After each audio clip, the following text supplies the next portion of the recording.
how'd you get here? Whose friend are you? Or whatever. My conversation just specifically for that, because I was in a wedding, it's like, wow, are you part of the groom or part of the wife? You know, part of the bride. And I mean, that was a little, I could have come up with something better, but it was like, it's really quiet, I shouldn't have been talking. So I obviously got into a conversation like that. It really depends on where you are, on what you're going to start. If you're at a bar, if you're at a restaurant, then just smile, and you can even say something not stupid, but as simple as, are you from New York? You know, do you live here or are you vacationing? You know, whatever comes to your mind, as long as you're smiling and as long as you're being confident, it's a done deal. And then you'll see if you're interested. Yes. What if they're wearing earbuds with their iPod? At the gym? Anywhere. Like walking down the street. I could tell you stories without even thinking about them. I was meeting a guy at Atlantic Grill probably a year ago. And it was nice out. So we were going to eat outside. And of course, I thought I had the hot seat because I was on this side of 3rd Avenue and he was sitting there. And all of a sudden, I see a blonde getting out of a cab on the phone, of course. And I saw him watch her. And so he said to me, did you see that girl? I said, long before you did. And so she's on the phone. I jump up. He was a potential client, so obviously he was going to see me in action. And she was on the phone. And I said to her, get off the phone. And she looked at me like, excuse me? And I said, get off the phone. I have an emergency question to ask you. And she said to her girlfriend, I'll call you right back. She hung up the phone. You don't understand who this ended up to be, and I was clueless. And I said to her, I have an emergency question to ask you. Are you married or are you single? And she said to me, single. Do you have a son? I love when they say that. The girl is in her 30s. Do I have a son?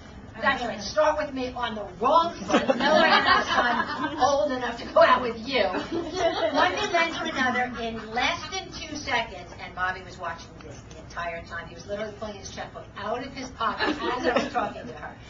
And I found out she grew up in Long Island. She went to University of Michigan. Little did I know, it took me less than 2 minutes to find out what he would probably have to take 3 months to find out.